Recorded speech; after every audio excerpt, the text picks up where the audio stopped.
Umlalazi kaNoxhaka omhlaziyi kaMaskandi uthi uKhuzani noMthandeni bayadingana. Lo mtelapha abawenzayo njengamanje iwona obaphushayo bebe kuleli zinga abakulona.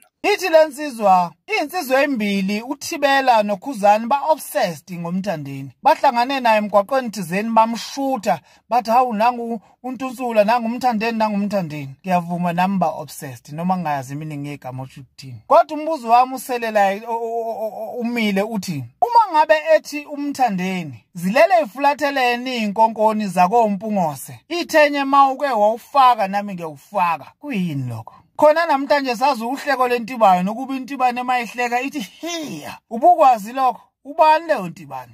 Khona futhi la umthandeni khona edweba khona umuntu eyisakuthisha afike ethola futhi ethola itotal.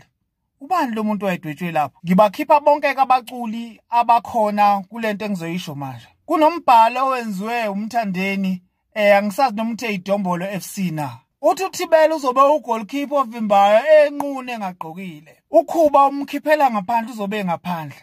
Akekho ni obsessed umthandeni ngeinsizwa zakaMpungosa. Iqiniso lithi laba abantu badingana ngokulinganayo. Uma ngathiwa namhlanje kusakuthiwa umthandeni akasekho emhlabeni seshonile, uyokhala ukhuba akhala inyembezi koba amanzi ingubo. Ngomdlalo nomthandeni mangathiwa ukhuba usedlulile koba amanzi ingubo ekhala. Badingana ngokulinganayo. Bayibonile lento umdlalo ukuhamba kaMgqumeni emhlabeni kusala ugconswana phana nombani. Wangabe saqhubeka umdlalo wakhe. Akabanga sayithola insizwe strong njengomGqumeni ezomdlalisa. Nabo bazi kahle ukuthi mangathiwa u1 wabo udlulile emhlabeni ilapho obusuphela khona umdlalo wakhe.